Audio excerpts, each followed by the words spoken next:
नमस्कार सभी को, मैं नील बेनीवाल अवर्स एजुकेशन के इस प्लेटफॉर्म पे आप सभी का स्वागत करता हूं। और आज का पेपर का सॉल्यूशन जो रहेगा वो काफी इंपॉर्टेंट है, क्योंकि यहां से आपके जो भी सब इंस्पेक्टर का जो पेपर हुआ है वहां पे यहां से डिट्टो क्वेश्चन पूछे गए विदाउट कोई ऑप्शन चेंज किए हुए, इसीलिए ये वाला पेपर हम यहाँ पे सोल्व कर रहे हैं। और पेपर स्टार्ट करने से पहले एक बात जरूर बता देता हूँ, क्योंकि आप सभी के कमेंट तो आने ही है इसके ऊपर, कि पेपर जो आपका सिर्फ आपका हिंदी मीडियम में रहेगा। हिंदी मीडियम में क्यों रहेगा?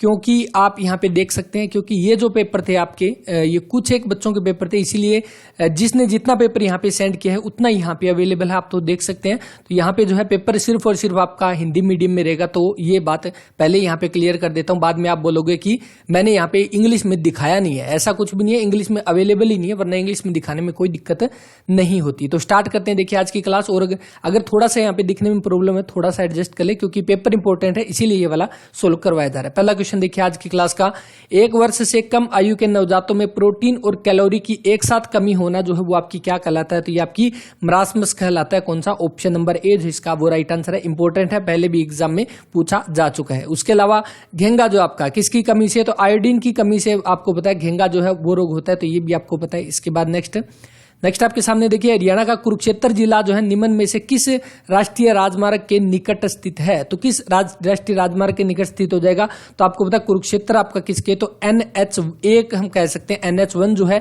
या दूसरा हम क्या बोल सकते हैं, इसका नया नाम NH44 जो इसका नया नाम जो है वो कर दिया है। तो इससे आप ध्यान रख सकते हैं NH1 आपका कहां से जाता है? तो आपका दिल्ली से लेकर दिल्ली से अमृतसर जाता है, दिल्ली से अमृतसर जाता है आपका NH1 हम कह सकते हैं। और NH2 आपका कहां से? दिल्ली से कोलकाता की तरफ जाता है, वो हमारा NH2 हो जाएगा। अब आपको ये ध्यान रखना है कि NH1 जो है वो कहां से कहां तक जाता है। तो इसके लिए आपको याद रखने के लिए देखिए अपने पास मैप है, और मैप से हम इसको अच्छे से कवर करते हैं। तो देखिए यहां से शायद जूम कर लूंगा, बिल्कुल देखिए यहां से क्लियर है। अब देखिए यहां से दिल्ली से आपका जो है ये वाला जो आप देख सकते हो, ये NH44 है, शायद आपको विजिबल होगा। यहां से ये दिल्ली से निकलता है, सबसे पहले सोनीपत में एंटर करता है, सोनीपत में कुंडली में आया, उसके बाद सोनीपत के गन्नौर के पास से होकर जाता हुआ आगे गया पानीपत में, पानीपत का समाल खां आ गया, समाल खां के बाद पानीपत आ गया, फिर ये चला गया कहां पे? करनाल के घरोंडा में, फिर करनाल में पहुंचा। उसके बाद देख सकते हैं NH44 है। उसके बाद ये गया कहां पे? कुरुक्षेत्र में, और कुरुक्षेत्र में जाने के बाद कहां पे? शाहबाद में गया, और शाहबाद के जाने के बाद ये अंबाला में एंटर हुआ, और अंबाला से एंटर होने के बाद ये चला जाता है कहां पे? अमृतसर। तो इस तरह से हम कह सकते हैं आपका जो है NH44 जो है ये आपका गुजरता है कहां से? हरियाणा के कुरुक्षेत्र से गुजरता है, हरियाणा के करनाल से गुजरता है, पानीपत से, सोनीपत से, और इसके अलावा आपका अंबाला से। तो इन डिस्ट्रिक्ट से जो है आपका NH44 या हम उसको NH1 भी उसको बोल सकते हैं, तो वो आपका यहां से गुजरता है। तो ये आप इसको ध्यान रख सकते हैं। तो कौन सा? ऑप्शन नंबर सी जो इस क्वेश्चन का वो राइट आंसर हो जाएगा। आई थिंक ये चीज आपकी यहां से क्लियर होगी। इसके बाद नेक्स्ट, इन अंगों में कौन सा जो है आपका उत्सर्जन में शामिल नहीं है? उत्सर्जन यानी एक्सक्रीटरी सिस्टम। अगर हमारी बॉडी में किसी तरह की कोई वेस्टेज होती है, उसको बाहर निकालने वाले जो हमारे कह सकते हैं जो ऑर्गन होते हैं, उनको एक्सक्रीटरी या उत्सर्जन अंग जो उनको बोलते हैं। तो वो कौन कौन से? तो आपके वृक हो जाएंगे, वृक यानी किडनी जिसको हम बोलते हैं, किडनी हो जाएगी। यकृत यानी जिसको हम लीवर बोलते हैं, तो लीवर हो जाएगी। त्वचा यानी जिसको हम स्किन बोलते हैं, तो ये हो जाएगी। और थायराइड हमारी एक ग्लैंड होती है, तो इसके अकॉर्डिंग आप देख सकते हैं। अब देखिए, अब यहाँ पे आपका राइट आंसर क्या बनेगा? ऑप्शन नंबर सेकंड बनेगा, थायराइड जो रहेगा, ऑप्शन नंबर बी यहाँ पे। अब यहाँ पे इनके अलग अलग काम समझ लो क्या हो जाएंगे। वृक्क, किडनी का आप सभी को पता है किसका काम करता है? तो ब्लड के फिल्टर का काम करता है। तो ब्लड का फिल्टर जो है वो आपका कौन करता है? तो वो आपका कौन करता है? तो एक तरह से छलनी जो होती है ना, जिसमें हम चाय छानते हैं, तो जो हमारी वेस्टेज जो होती है, जो चाय की पत्ती जो होती है वेस्टेज, वो हमारी अलग हो जाती है। उसी तरह फिल्टर का काम करता है वृक्क यानी किडनी हमारा, जो वेस्टेज जो होती है, जो उसमें कह सकते हैं जो टॉक्सिक सब्सटेंस जो होते हैं ब्लड में, उसको छानने का काम करता है किडनी, यानी एक तरह से जो वेस्टेज जो है उसको बाहर निकालता है, जो हमें कह सकते हैं यूरिन के द्वारा बाहर निकल जाता है। तो ये हो गया। दूसरा यकृत, लीवर की यहां पे बात करें तो लीवर हमारा क्या करता है? जो अमीनो अम्ल और रुधिर में जो आपके अमोनिया जो होता है उसको यूरिया में कन्वर्ट करता है। तो ये भी एक तरह से हमारा उत्सर्जन अंग में आ जाएगा। तो अच्छा, स्किन जो होती है, जो हमारे पसीना जो आता है हमारी बॉडी से, जो हम कह सकते हैं एक तरह की वेस्टेज गंदगी जो है बाहर निकलती है पसीने के द्वारा, तो एक तरह का जो हम कह सकते हैं उत्सर्जन अंग में आ जाएगा, आपका स्किन जो हो जाएगा। तो बचा कौन सा? थायराइड, जो कि ऑप्शन नंबर बी है, ये हमारा राइट आंसर हो जाएगा।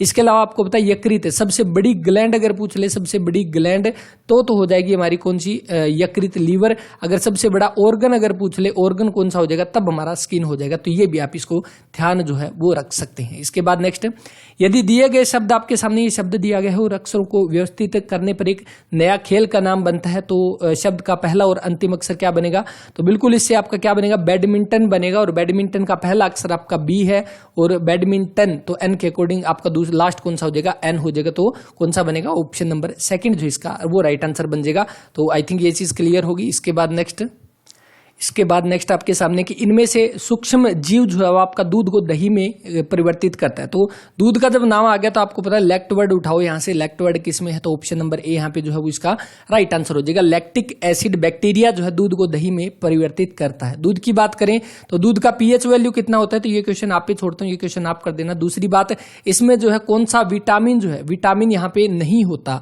तो दूध में अगर ये पूछ ले कौन सा विटामिन नहीं होता, तो विटामिन सी नहीं होता। विटामिन सी को क्या बोलते हैं, एस्कोर्बिक एसिड जो है वो बोला जाता है, एस्कोर्बिक अम्ल जो है इसको बोला जाता है। तो ये जो है आपका दूध में नहीं होता, तो ध्यान रख सकते हैं। और इसके अलावा अगर आपका कौन सा दूध की अगर शुद्धता मापने के लिए पूछ ले तो वो आपको पता है लैक्टोमीटर जो है वो दूध की शुद्धता या प्योरिटी जो है मेजर करने के लिए इंस्ट्रूमेंट यूज किया जाता है।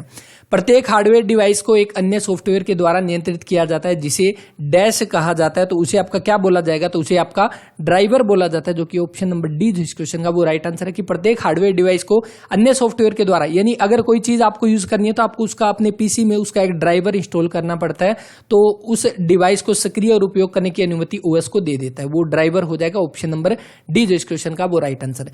इनमें से कौन सा जो है दूषित भोजन और जल से होता है, तो आपका दूषित जल और भोजन से आपका कौन सा रोग हो जाएगा, वो टाइफाइड हो जाएगा। ऑप्शन नंबर बी जो इस क्वेश्चन का वो राइट आंसर हो जाएगा। इसके अलावा ब्लड प्रेशर जो है वो तो होता नहीं। मधुमेह जो हम कह सकते हैं ये आपका इंसुलिन की कमी से जो है, इंसुलिन की कमी से हम कह सकते हैं आपका मधुमेह या डायबिटीज रोग हो जाता है। थायराइड भी हम कह सकते हैं आपका जो भोजन और दल से जो जल से नहीं होता। इसके बाद निम्न में से किसे जो आपका भारतीय पुरातत्व जनक के रूप में जो है जाना जाता है, तो वो कौन हो जाएंगे, तो भारतीय पुरातत्व विभाग हम कह सकते हैं, जो कौन सा Indian archaeological survey of India जो हमारा, जिसको किस नाम से, तो ASI के नाम से जानते हैं, आर्कियोलॉजिकल सर्वे ऑफ इंडिया के नाम से। अब देखिए यहाँ पे इसकी स्थापना के बारे में बात करें तो इसकी स्थापना कब हुई, तो 1861 में जो इसकी स्थापना की गई, किसके द्वारा, सर अलेक्जेंडर कनिंघम के द्वारा। तो ऑप्शन नंबर बी जो इस क्वेश्चन का वो राइट आंसर है। और उसके बाद ये पूछ ले कि इसके पहले जो है आपके डायरेक्टर जनरल जो है, डायरेक्टर जनरल या DG जो है वो कौन थे, तो सबसे पहले आपके सर अलेक्जेंडर कनिंघम थे। ये क्वेश्चन भी अभी एग्जाम में पूछा गया। और दूसरी बात ये कि अभी प्रेजेंट टाइम में जो है इसके DG या डायरेक्टर जनरल जो है वो कौन हो जाएंगे, तो वो आपके हो जाएंगे वी विद्यावती हम कह सकते हैं। अभी प्रेजेंट टाइम में जो है इसके डायरेक्टर जनरल जो है वो हो जाएंगे। तो ये भी इसको ध्यान रख सकते हैं। हेडक्वार्टर अगर पूछ ले तो कहां पे, तो न्यू दिल्ली में जो इसका हेडक्वार्टर हो जाएगा। तो ये भी इंपॉर्टेंट हो जाएगा, तो ये ध्यान रख लेना। इसके बाद नेक्स्ट आपके सामने ये तो वही क्वेश्चन है जो कई बार एग्जाम में आ चुका है और हमने कई बार इसको डिस्कस कर लिया। जिस तरह से आप इसकी पॉसिबिलिटी बनाओगे, इस तरह से पूरे की ओर मुंह करके बैठे हैं और उसके बाद क्या बी सबसे किनारे पर है तो ऊपर वाला किनारा बनेगा। बिल्कुल दो पॉसिबिलिटी थी, हमने इसको बना के भी देखा था।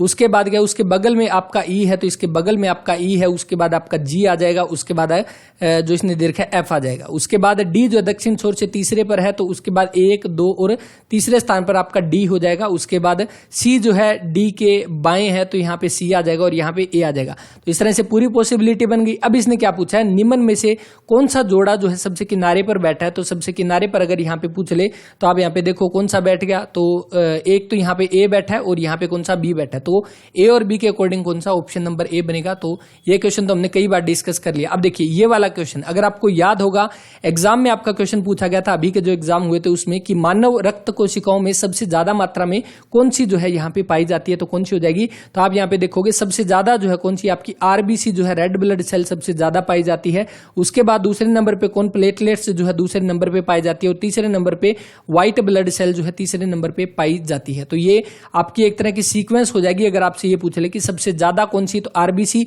जो कि कौन सी है, ऑप्शन नंबर ए जो है यहाँ पे वो राइट आंसर हो जाएगा। अब दूसरी बात, आरबीसी जो है इसको क्या बोला जाता है, मैंने आपको पहले भी बोला था एरिथ्रोसाइट जो है इसको बोला जाता है, एरिथ्रोसाइट। ये याद रख लेना क्योंकि एग्जाम में जैसे अभी अभी के एग्जाम में आपका क्या था, एरिथ्रोसाइट दिया गया था, ना कि लाल रक्त कणिकाएं दिया गया था। अब इसका मतलब क्या, देखिए एरिथ्रो का मतलब क्या है, एरिथ्रो का मतलब आपका हो जाता है लाल से कह सकते हैं रेड से आपका जुड़ा हुआ हो जाएगा, और साइट का मतलब आपका सेल है। एक एरिथ्रो कह सकते हैं, एक एरिथ्रो सी के नाम से शायद एक क्वेश्चन आया था जो आपका लाल सागर को जोड़ता है, इस तरह का क्वेश्चन था। तो इससे आप अंदाजा लगा सकते हो कि एरिथ्रो का मतलब आपका क्या हो जाएगा, लाल से जुड़ा हुआ है। उसके अलावा जो प्लेटलेट जो इसको हम क्या, थ्रोम्बोसाइट हम इसको बोलते हैं, थ्रोम्बोसाइट इसको बोलते हैं। और जो हमारी व्हाइट ब्लड सेल हो जाएगी इसको क्या बोलते हैं, आपकी ल्यूकोसाइट बोलते हैं, जो कि ऑप्शन नंबर बी में यहाँ दिया गया है। तो ये ध्यान रख लेना, सबसे ज्यादा आरबीसी, उसके बाद प्लेटलेट्स, उसके बाद डब्ल्यूबीसी की मात्रा जो हमारे ब्लड में पाई जाती है। इसके बाद नेक्स्ट, दी गई संख्याओं के समूह के उस संख्या को चुने जो आपका इन अन्य से जो है आपका अलग हो जाएगा, तो वो कौन सा हो जाएगा। तो आप देख सकते हो 48, 12 और 36 को छोड़ के आपका 59 जो है ये अलग हो जाएगा, ऑप्शन नंबर सी यहाँ पे। जब लंबाई आयु के उपयुक्त से कम हो तो उसे आपका क्या बोला जाता है, तो क्या बोला जाएगा, तो बिल्कुल आसान सा बोनापन उसको बोला जाएगा।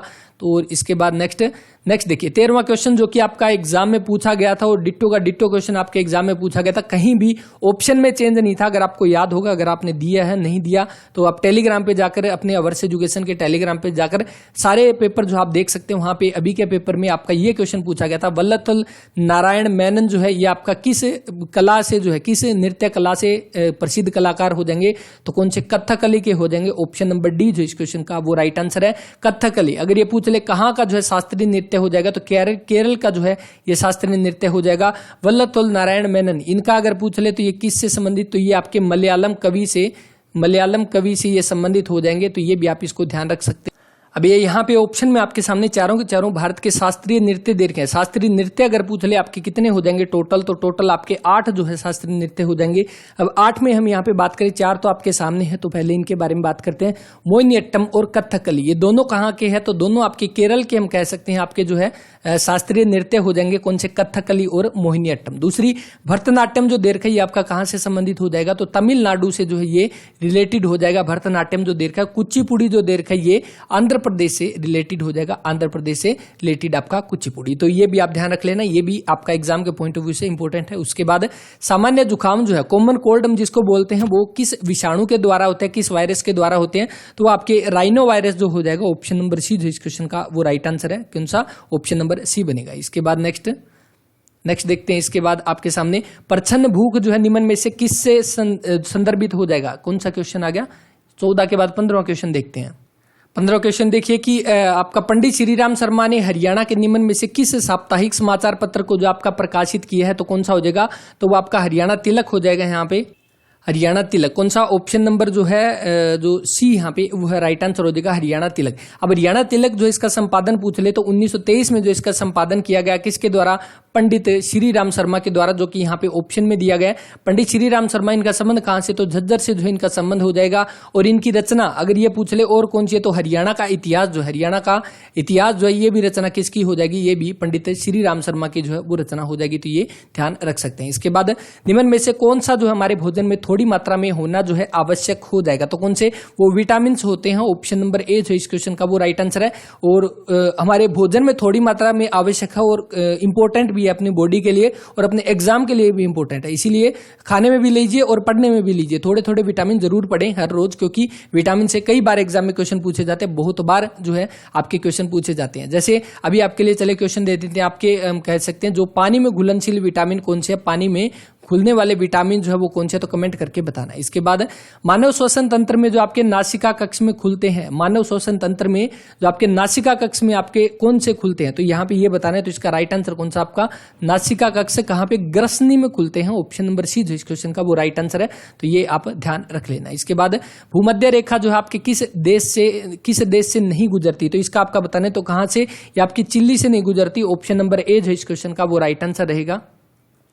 भूमध्य रेखा की बात करें तो इसको क्या बोला जाता है, दूसरा इसको विषुवत रेखा भी बोला जाता है, विषुवत रेखा। और ये कितने महाद्वीप से जाती है, तो ये हम कह सकते हैं ये आपके भूमध्य रेखा 3 महाद्वीप से निकलती है। और 3 महाद्वीप की बात करें तो कौन कौन से, तो एक आपके दक्षिण अमेरिका हो जाएगा, दक्षिण अमेरिका।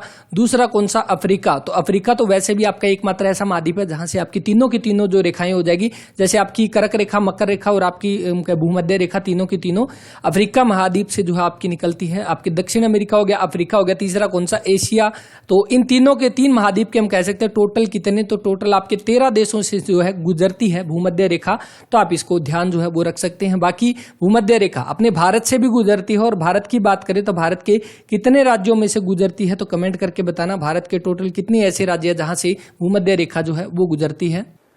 नेक्स्ट आपके सामने की पृथ्वीराज रासो जो है ये किसने लिखा, तो आप सभी को पता है किसका हो जाएगा, चांद बरदाई या चंद्र बरदाई जिसको हम बोलते हैं, ऑप्शन नंबर सी जो इस क्वेश्चन का वो राइट आंसर है। और बताया जाता है इसी पृथ्वीराज रासो जो आपकी कह सकते हैं एक रचना या पुस्तक है, और इसी में जो है आपकी 1192 का जो तराइन का दूसरा युद्ध हुआ था उसके बाद इसी में बताया गया कि पृथ्वीराज को जो है बंदी बनाकर ले जाता है, जो किसके बीच में होता है, जो तराइन का जो दूसरा युद्ध होता है, मोहम्मद गोरी जो है बंदी बनाकर ले जाता है पृथ्वीराज चौहान को, और यहाँ पे उसके बारे में वर्णन जो है वो बताया गया है।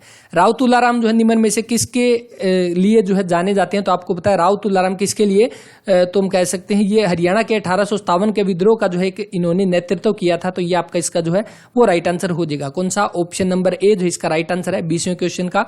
इसके बाद नेक्स्ट आपके सामने, और बाकी इनको जो हम कह सकते हैं इनकी याद में 23 सितंबर को शहीदी दिवस भी मनाया जाता है, कहां से, रेवाड़ी से जो है इन्होंने नेतृत्व किया था, तो ये भी आप इसका ध्यान रख सकते हैं। पेंसिलिन की खोज जो है वो किसने की, तो पेंसिलिन की खोज किसने की, तो इसका आपका राइट आंसर कौन सा हो जाएगा, अलेक्जेंडर फ्लेमिंग जो है right answer, option number B बनेगा यहाँ पे।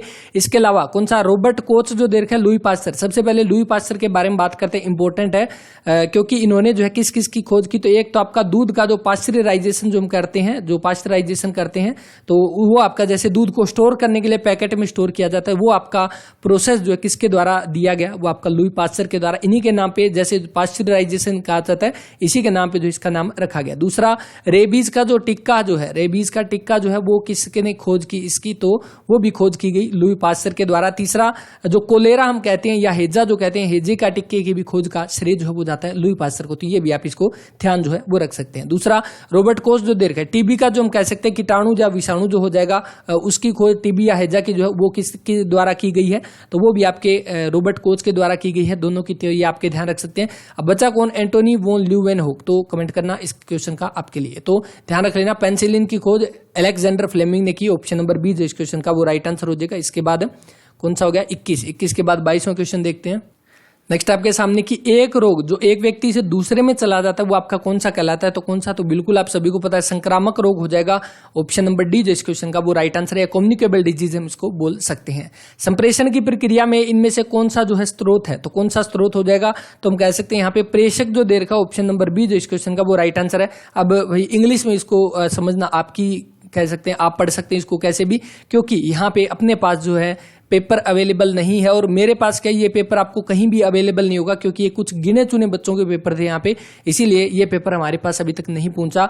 अगर जिनको इंग्लिश में पढ़ना है, अगर उनके पास है, तो वो हमारे पास सेंड कर सकते हैं टेलीग्राम पे, ताकि नेक्स्ट जो आप करेगा उसको दोनों मीडियम में यहाँ पे कर सके। उसके बाद आपको ये बताना है, अध्ययन करना है, नीचे दिए गए प्रश्न का उत्तर दे। यदि उक्त व्यवस्था में ए को निकाल दिया जाए तो उक्त व्यवस्था की बाईं ओर से 11वां जो है अक्षर कौन सा हो जाएगा, तो बाईं ओर से देखेंगे तो बाईं ओर से हमारा ये हो जाएगा, 11वां अक्षर निकालो तो कौन सा, 1 हो जाएगा, 2 3, उसके बाद ए को तो काटना ही है, 4 5 6 7 8 9 10 11, तो 11 के अकॉर्डिंग यहाँ पे कौन सा हो जाएगा, तो यू बनेगा, जो कि कौन सा, ऑप्शन नंबर डी जो इसका वो राइट आंसर है। इसके बाद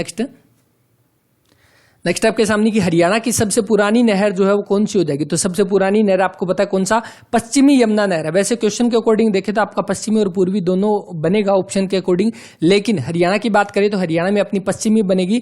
पश्चिमी यमुना नहर, पूर्वी जो है वो कहाँ पे है, तो वो आपकी कह सकते हैं उत्तर प्रदेश में पड़ेगी। कैसे पड़ेगी, तो इसको देखते हैं। देखिए यहाँ पे मैप की अगर बात करें तो यहाँ पे यमुनानगर में जो आपका प्रवेश करती है, और यहीं से आपका जो है अतनीकुंड बैराज जो होगा, वहां से आपकी जो हम कह सकते हैं यमुना नदी आपके 2 हिस्सों में बढ़ती है। एक तो आपका हिस्सा इस साइड आता है अपने हरियाणा की तरफ, एक उत्तर प्रदेश की तरफ, तो आपका हरियाणा में आएगा। ये कौन सी साइड की है, तो आप देखोगे पश्चिम साइड की है, तो इसीलिए पश्चिमी यमुना नहर जो वो अपने हरियाणा में हो जाएगी, और पूर्वी जो है वो कहां पे हो जाएगी, तो पूर्वी साइड की, तो उत्तर प्रदेश में चलेगी ना यहाँ पे, तो पूर्वी हो जाएगी कहां पे, उत्तर प्रदेश की, तो ये ध्यान रख लेना। तो बस ये है आपका कौन सा, ऑप्शन नंबर सी जो इस क्वेश्चन का वो राइट आंसर है। इसके बाद निम्न में से कौन सी जो है रक्त का थक्का जमाने में शामिल है, तो थक्का जमाने का मतलब ये है कि एक तरह का हम कह सकते हैं जो ब्लड क्लोटिंग हेल्प करती है, जो हमारे कहीं पे भी लग जाती है, उस जगह से ज्यादा ब्लड जो है वो बाहर ना निकले, इसी जगह से वहां से ब्लड का क्लोट जो है एक तरह का जम जाता है। इस तरह से आपने देखा होगा जब आपके पैर पे लगती होगी कहीं पे, तो उसके अकॉर्डिंग हम बात करें तो कौन, वो आपकी प्लेटलेट्स हेल्प करती है, थ्रोम्बोसाइट करती है, ऑप्शन नंबर डी जो इस क्वेश्चन का वो राइट आंसर है। है। तो ये तो बात होगी हमारी ब्लड सेल की बात होगी। दूसरी हम आपकी बात करें, अब यहाँ पे एक चीज और भी इंपॉर्टेंट है। देखिए विटामिन के बारे में पूछ ले कि विटामिन कौन सा है जो आपके ब्लड क्लोटिंग में हेल्प करता है, तो विटामिन के जो हम कह सकते हैं वो आपका ब्लड क्लोटिंग में हेल्प करता है। अब देखिए यहाँ पे जो आपके चारों ऑप्शन दिए गए चारों इंपॉर्टेंट है। कैसे? देखिए ब्लड को अगर हम बात करें तो ब्लड को आप डिवाइड करोगे किसमें, तो एक तो आपका प्लाज्मा होता है, प्लाज्मा प्लस में दूसरी कौन सी होती है, सेल्स होती है। अब सेल्स के अगर हम पार्ट डिवाइड करें आगे कौन कौन से, तो आपकी कौन से, तो एक आपके आरबीसी हो जाएगी, दूसरी आपकी डब्ल्यूबीसी और तीसरी आपकी प्लेटलेट। ये तो हम कई बार डिस्कस कर चुके, आपको पता है। अब देखिए ये हमारा कितना, तो 55% आपका प्लाज्मा होता है, लगभग 45% हमारी ब्लड सेल होती है। अब प्लाज्मा को भी बात करें तो प्लाज्मा आपका इसके अंदर क्या होता है, इसके अंदर आपका फिब्रिनोजन होता है। फिब्रिनोजन नाम का प्रोटीन होता है और ये प्रोटीन जो है लीवर रिलीज करता है और इसी की वजह से जो हम कह सकते हैं फिब्री का मतलब फाइबर से है और फाइबर की तरह हम कह सकते हैं एक आपका जहां पे भी लगती है वहां पे इस तरह का एक जाला सा बना देता है जिसकी वजह से ब्लड जो है वो ज्यादा बाहर नहीं आता। अब प्लाज्मा से अगर हम क्या करें, ये फिब्रिनोजन को अगर हम यहां से बाहर निकाल दें तो पीछे क्या बचेगा, पीछे आपका सीरम बचेगा। अगर आपसे ये पूछ ले कि सीरम क्या होता है, तो प्लाज्मा में से अगर हम फिब्रिनोजन जो है वो बाहर निकाल दें या प्रोटीन जो है बाहर निकाल दें तो पीछे जो लिक्विड बचेगा वो हमारा सीरम है। और सीरम से अगर पूछ ले कि आपका ब्लड क्लोटिंग हो सकता है, तो बिल्कुल नहीं हो सकता क्योंकि इसमें जो प्रोटीन था वो तो हमने बाहर निकाल दिया। तो बस ये ध्यान रख लेना।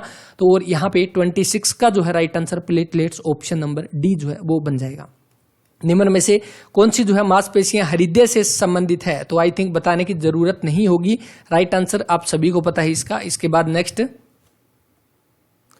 नेक्स्ट आपके सामने की प्रच्छन्न भूख जो है निम्न में से किससे संदर्भित है, तो किससे संदर्भित हो जाएगी, तो आपका यहाँ पे राइट आंसर जो रहेगा 28 का वो बनेगा ऑप्शन नंबर सी। यहाँ पे सूक्ष्म पोषकों की कमी जो है वो रहेगा। इसके बाद निम्न में से किसे जो आपका हरियाणा का जहाजी साहिब के नाम से जाना जाता है, तो जहाजी साहिब से आप सभी को पता है जहाजगढ़ का किला जो है किसके अकॉर्डिंग, तो आपका जॉर्ज थॉमस जो है ऑप्शन नंबर बी जो इस क्वेश्चन का वो राइट आंसर रहेगा।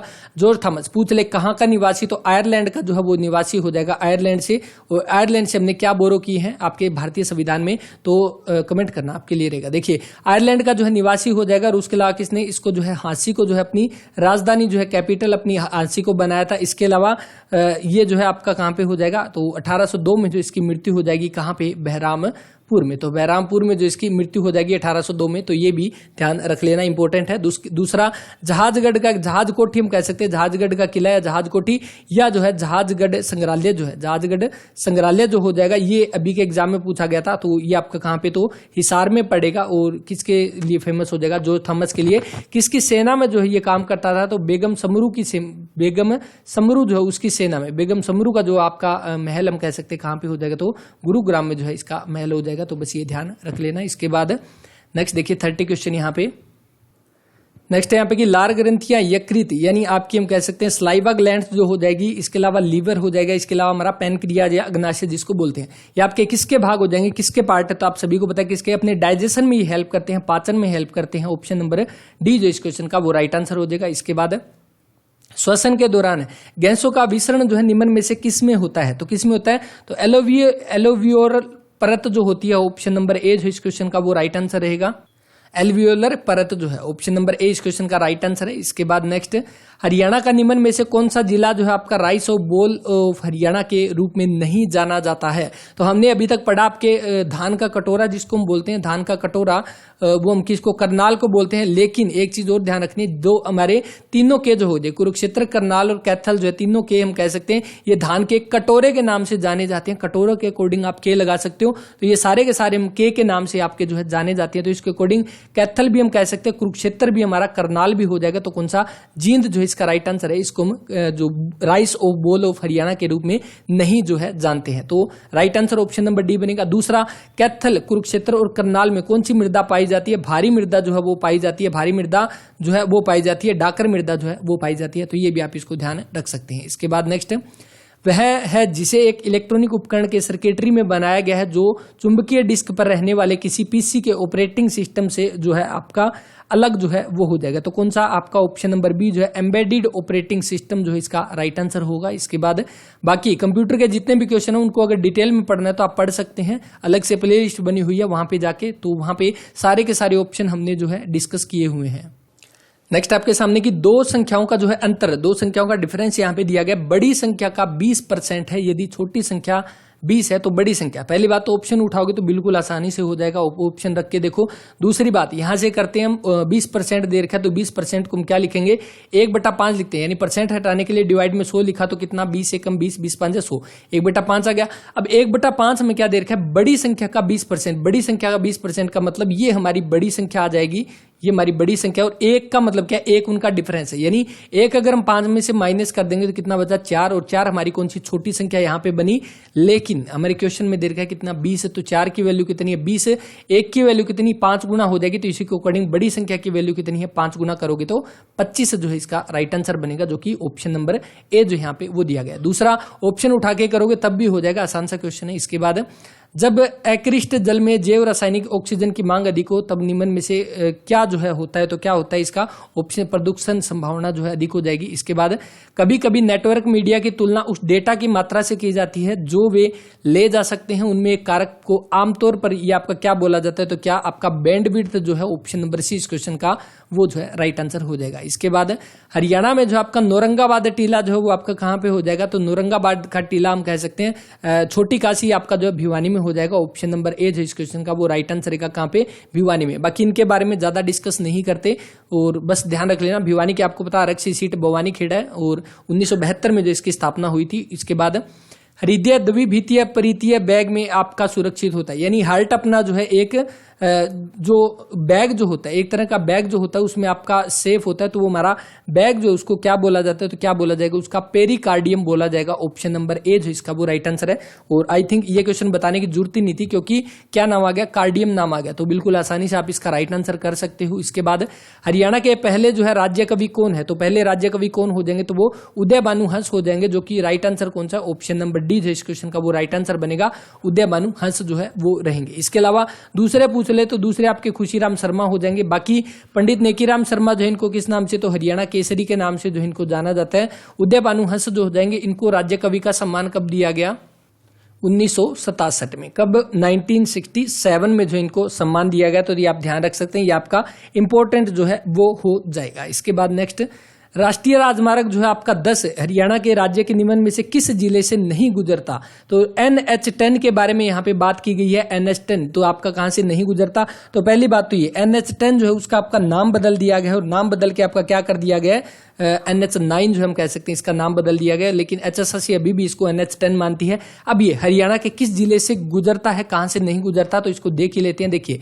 NH9 या 10 की बात करें तो ये आपका कहां से, तो आपको बताइए दिल्ली से होकर जाता है और कहां पे फाजिल्का जाता है, तो यहाँ पे आप देखोगे ये हमारा दिल्ली है, तो आई थिंक आपको विजिबल होगा, यहाँ पे आप देख सकते हो, ये देखिए यहाँ से दिल्ली है और दिल्ली से गुजरता हुआ गया, ये हमारा NH9 है, आप यहाँ पे देख सकते हैं। सबसे पहले कहां पे ये झज्जर में एंटर करता है, झज्जर के बहादुरगढ़ को हरियाणा का प्रवेश द्वार भी यहाँ पे बोला जाता है। उसके बाद बहादुरगढ़ से होते हुए कहां पे ये रोहतक में पहुंचता है, रोहतक में जाने के बाद ये हम कह सकते हैं ये आपके रोहतक से जाता है कहां पे, फिर मैम जाता है, मैम के बाद ये आपका कहां पे, तो हम कह सकते हैं ये आपका हांसी में जाता है, मैम के बाद हांसी चला गया, हांसी में जाने के बाद आपका कहां पे जाएगा, तो हांसी के बाद ये हिसार, हिसार में जाने के बाद सिर्फ अगरोहा, अगरोहा के बाद आपका कहां पे, तो फतेहाबाद पहुंच जाएगा और फतेहाबाद से जाने के बाद आपका कहां पे, तो ये सिरसा में पहुंच जाएगा और सिरसा के बाद ये कहां से, डवाली से होता वही आगे जो है अपना चला जाता है फाजिल्का में। तो इस अकॉर्डिंग अगर हम देखें तो आपका कहां कहां से गुजरा है, तो अब आप ऑप्शन देखो कौन कौन से दिए गए यहाँ पे, तो आपका रोहतक है तो बिल्कुल रोहतक में से गुजरता है, उसके बाद सिरसा तो बिल्कुल लास्ट में आ जाएगा, हिसार हो जाएगा, तो जींद में से नहीं गुजरता, ऑप्शन नंबर डी जो इस क्वेश्चन का वो राइट आंसर है। अब यहाँ पे देखो जींद तो अपना ऊपर ही रह गया ना, ये देखो यहाँ पे जींद, तो इस अकॉर्डिंग आपका यहीं पे रह गया, तो इस अकॉर्डिंग आप देखोगे तो कहां पे, तो जींद से होकर नहीं गुजरता, तो आपका राइट आंसर जो है वो कौन सा हो जाएगा, तो जींद जो है ऑप्शन नंबर डी इस क्वेश्चन का वो राइट आंसर। आ जाओ नेक्स्ट देखो आप, हरियाणा में निम्न में से कौन सा जो है जिला अपनी सीमा दिल्ली के साथ साझा करता है, तो दिल्ली के साथ साझा करता है, इसको देखने के लिए भी दोबारा से मैप देखोगे, मैप देखने के लिए जो है हम यहाँ पे मैप पे पहुंचते हैं। अब मैप से क्या है आपको ये चीजें अच्छे से ध्यान हो जाएगी। तो अब देखिए दिल्ली की बात करें तो दिल्ली के साथ कौन कौन से जिले हमारी टच होते हैं, तो एक तो हमारा सोनीपत है, आप यहाँ पे देख सकते हैं सोनीपत के साथ बाउंड्री है। दूसरा कौन सा हो जाएगा, तो सोनीपत के बाद हमारा झज्जर जो है, सोनीपत के बाद झज्जर हो जाएगा दूसरा यहाँ पे। तीसरा कौन सा, तो गुरुग्राम हो जाएगा तीसरा, गुरुग्राम। और चौथा कौन सा है, तो चौथा आपका फरीदाबाद है। तो ये 4 ऐसे हम कह सकते हैं जो आपके जिले हो जाएंगे जो दिल्ली के साथ यहाँ पे टच है, दिल्ली के साथ बाउंड्री जो इनकी टच होती है। अब यहाँ पे देखो पानीपत नहीं है, यहाँ पे सोनीपत टच होता है, झज्जर तो होता ही होता है, तो ऑप्शन नंबर बी यहाँ पे राइट आंसर है। रेवाड़ी दूर हो जाएगा, नू जो है उसकी भी नहीं होगी, तो कौन सा, ऑप्शन नंबर बी जो इस क्वेश्चन का वो राइट आंसर हो जाएगा। पानीपत की बात करें तो पानीपत किसके साथ, तो उत्तर प्रदेश के साथ सीमा लगती है। और रेवाड़ी और नू की बात करें तो इनकी भी आप यहाँ पे देख सकते हैं, ये देखिए रेवाड़ी की बात करें तो रेवाड़ी की भी आपकी राजस्थान से सीमा लगती है यहाँ पे, और नू की जो है वो भी हम कह सकते हैं आपकी राजस्थान से लगती है, और यहाँ पे थोड़ी बहुत भी शायद उत्तर प्रदेश से भी इसकी लगती होगी। बाकी आप देख सकते हैं राजस्थान से जो है आपकी नू या मेवात की जो है वो सीमा लगती है, तो बस ये ध्यान रख सकते हैं। इसके बाद नेक्स्ट देखो, एक परिवार में जो है पिता ने केक का, अब ये क्वेश्चन अगर आपको देखा होगा तो याद आ गया होगा, एचएसएससी सब इंस्पेक्टर मेल का जो पेपर हुआ था 26 सितंबर को, उसके पेपर में ये वाला क्वेश्चन पूछा गया था, और यहाँ पे ऑप्शन में भी कोई गड़बड़ी नहीं की गई, डिट्टो के डिट्टो क्वेश्चन यहाँ पे दिए गए थे। और ये पेपर जो हम कर रहे हैं जुलाई के महीने में पेपर हुआ था, वहां से डिट्टो का डिट्टो क्वेश्चन उठाया। ऑप्शन देखना 3, 3, 7, 10 और 12 यही ऑप्शन दिए गए हैं, यही क्वेश्चन दिया गया था। एक परिवार में पिता ने जो है केक का 1/4 हिस्सा लिया, जो कि अन्य परिवार के सदस्यों के द्वारा लिए गए हिस्से का 3 गुना था। परिवार में कुल सदस्यों की संख्या जो है वो कितनी हो जाएगी। देखो इस क्वेश्चन को आप जो है ऑप्शन उठा के भी कर सकते हो, एक्स वाले मेथड से भी कर सकते हो। तो हम यहाँ पे देखते हैं, देखिए सबसे पहले एक्स वाला मेथड देखते हैं यहाँ पे। तो इसमें देखिए हमने क्या मान लिया, हमने मान लिया कि परिवार में टोटल, अगर हम ये मान लेते हैं टोटल मेंबर जो है वो कितने हो जाएंगे, टोटल मेंबर हमने मान लिए कि x+1 जो है हमारे पास परिवार में टोटल मेंबर है, जिसमें x सदस्य हो जाएंगे, एक जो है यहाँ पे पिता जो है वो दिया गया, तो टोटल ये हमारे पास मेंबर हो गए। अब हम कह सकते हैं यहाँ पे जो इसमें अगर हम देखेंगे तो पिता के पास जो है कितना हिस्सा आया, तो 1/4 हिस्सा आया, और पिता का जो है आप कह सकते हैं उसका तो वैल्यू 1 ही है, तो ये हमारा 1 हो गया। ये आपका किसके बराबर है, तो बाकी बचे हुए मेंबर के पास देखिए, अगर टोटल हिस्सा हमारे पास 1 होता है, 1 में से आपका 1/4 अगर पिता के पास गया, तो पीछे कितना बचा, 3/4, जो कि बाकी फैमिली मेंबर को यहाँ पे डिवाइड किया गया, तो 3/4 दिया गया। टोटल जो पीछे फैमिली के मेंबर बचे हैं, एक मेंबर के हिस्से कितना आया, तो टोटल मेंबर को डिवाइड कर दिया 3/4x यहाँ पे, तो यहाँ पे कितना आ गया, एक मेंबर का यहाँ पे हिस्सा आ गया। अब जो क्वेश्चन में क्या दे रखा था कि जो पिता को जो हिस्सा मिला है वो प्रत्येक सदस्य द्वारा लिए गए हिस्से का 3 गुना है, तो ये प्रत्येक सदस्य का हिस्सा लिया, इसका 3 गुना करेंगे तब जाके जो है ये आपका बराबर हो जाएगा, जहां जो कि यहाँ पे क्वेश्चन में दिया गया है। अब यहाँ पे देखो हमने यहाँ 4 से 4 कट गया, उसके बाद कितना बचा, तो ये x हमारा इधर आ जाएगा, ऊपर x को हमने इधर लिख दिया, तो हमारा देखिए x = कितना आया, 9 आया, x की वैल्यू 9 आई, यानी कि परिवार में आपके जो है मेंबर कितने हैं पिता को छोड़ के, तो x हमने बाकी के मेंबर माने थे ना, ये आपके 9 हो जाएंगे, प्लस में 1 पिता हो जाएंगे, तो टोटल मेंबर यहाँ पे पूछेंगे कुल सदस्यों की संख्या जो कि 10 है। ऑप्शन नंबर सी जो इस क्वेश्चन का वो राइट आंसर है। तो एक तो एक आपका ये हो जाएगा, दूसरा आप ऑप्शन उठा के करोगे तब भी हो जाएगा, तो मर्जी आपकी कैसे भी कर सकते हैं। इसके बाद नेक्स्ट देखिए, श्वास लेने के लिए जो है वायु को अंदर खींचना निम्न में से क्या कहलाता है, तो श्वास की हम कह सकते हैं या रेस्पिरेशन या ब्रीथिंग का जो है हमारे 2 प्रोसेस होते हैं, कौन कौन से, एक तो आपका इनहेल करना, एक आपका एक्सहेल करना, यानी एक इंस्पायरेशन होना, इंस्पायरेशन का मतलब श्वास लेना, एक एक्सपायरेशन श्वास छोड़ना। तो यहाँ पे देखिए श्वास लेना जो कि ऑप्शन नंबर ए डी जो इस क्वेश्चन का वो राइट आंसर है। और इस क्लास में हम इतने क्वेश्चन करेंगे, क्यों, क्योंकि बहुत सारे जो है यहाँ पे, क्योंकि क्लास जो है वो काफी लंबी हो जाती है यहाँ पे, इसीलिए काफी सारे कमेंट आए थे कि क्लास को थोड़ा शॉर्ट रखें ताकि हम जो है अच्छे से नोट्स बना सकें। तो आपने देखा होगा इतने क्वेश्चन हमने किए, इतने से भी आपके 3 से 4 क्वेश्चन जो है वो अभी के एग्जाम में पूछे गए। तो इसी तरह से नेक्स्ट कोशिश करते हैं आज इसका नेक्स्ट पार्ट जो बचे हुए क्लासेज यहाँ पे कर लें। तो इसी तरह से क्लासेज जो है अगर आपको कंप्लीट चाहिए, क्योंकि वैसे अगर हम देखें तो 50 मिनट या 1 घंटे के आसपास क्लास बनती है, तो उसके बारे में सभी का जैसे कमेंट आए थे कि यहाँ पे जो है क्लास काफी लंबी है, तो इसीलिए क्लास को थोड़ा शॉर्ट रखें ताकि हम इसको पढ़ सके। लंबी क्लासेज पढ़ी नहीं जाती, देखी नहीं जाती, तो बस इसीलिए जो हम कह सकते हैं इसको 2 पार्ट में यहाँ पे कवर करेंगे। तो उम्मीद करते हैं क्लास आपको अच्छी लगी होगी और इसके सारे क्वेश्चन आप अच्छे से कवर कर लें, ताकि जो है एग्जाम में अगर यहाँ से दोबारा रिपीट हो तो वो क्वेश्चन आपके गलत नहीं होने चाहिए। और अपने मेन बात यह है कि अपने खुद के नोट्स जरूर बनाएं यहाँ पे, और ये जितने भी पेपर रहेंगे यहाँ पे, जितने भी पेपर है आपके जुलाई और अगस्त के, वो आप जो है डाउनलोड कर सकते हैं, लिंक डिस्क्रिप्शन में रहेगा, या टेलीग्राम चैनल जो है अपना आवर्स एजुकेशन, वहां से आप डाउनलोड कर सकते हैं। क्योंकि यहाँ से आपने जितने भी अभी तक पेपर देखे होंगे, सारे के सारे पेपर में से, हर पेपर में से आपके 1 या 2 या 3 या 4 या 5 क्वेश्चन जो है आपको जरूर यहाँ से मिले हैं, जो कि आपके अभी के पेपर में पूछे गए हैं। तो इस वीडियो में इतना ही, मिलते हैं नेक्स्ट वीडियो में, तब तक के लिए अपना ख्याल रखें, पढ़ते रहें। जय हिंद, जय भारत।